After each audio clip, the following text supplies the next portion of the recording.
కోర్సులు అత్యుత్తమ అవకాశాలు మీ భవిష్యత్తుకు బలమైన పునాది జేబీఐటీలో బీటెక్ తో సాధ్యం. అడ్మిషన్ల కోసం సంప్రదించండి. రాజకీయ కక్షలకు పోలీసులను వాడుకుంటూ వారితో గంజాయి అమ్మకాలు క్లబ్ల నిర్వహణ చేయిస్తున్నారని విమర్శలు గుప్పించారు మాజీ మంత్రి అంబటి రాంబాబు. ఈ ప్రభుత్వంలో పోలీస్ వ్యవస్థను పూర్తిగా నిర్వీర్యం చేశారని, దీన్ని ప్రజలు గమనించాలని కోరారు అంబటి రాంబాబు. ఇవాళ చూడండి, ఇవాళ జైల్లో ఒక మాజీ మంత్రి ఉన్నాడు, కారుమూరి నాగేశ్వరరావు గారు. ఒక మాజీ ఎమ్మెల్యే ఉన్నారు, మన గుంటూరు 2-1కి సంబంధించిన మాజీ ఎమ్మెల్యే. ఇద్దరు జైల్లోనే ఉన్నారు. ఇవాళ బెయిల్ కోసం ప్రయత్నం చేసుకుంటున్నారు.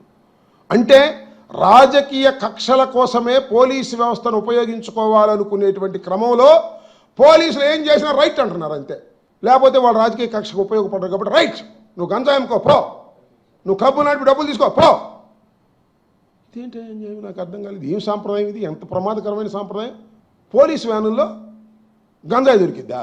పట్టపగులు 24 గంటలు సత్తెనపల్లిలో క్లబ్ నడుస్తుంది తెలుసా మీకు? తెలంగాణ నుంచి వచ్చి ఆడుతున్నారు, దగ్గరని నాగాని సార్ దగ్గర తెలంగాణ నుంచి వచ్చి ఆడుతున్నారు.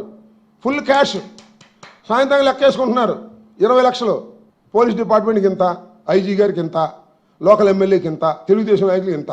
Same to same Chilakaluripet, same to same Repalle. పోలీసులే క్లబ్బులు నడుపుతుంటే ఏం చేయాలి? పోలీసులే గంజాయి అమ్ముతుంటే ఏం చేయాలి? ఇంకా లా అండ్ ఆర్డర్ ఎక్కడ కాపాడబడుతుంది? ఈ ప్రశ్నలు రాష్ట్ర ప్రజానీకం ఆలోచించాలని మనం చేస్తాం.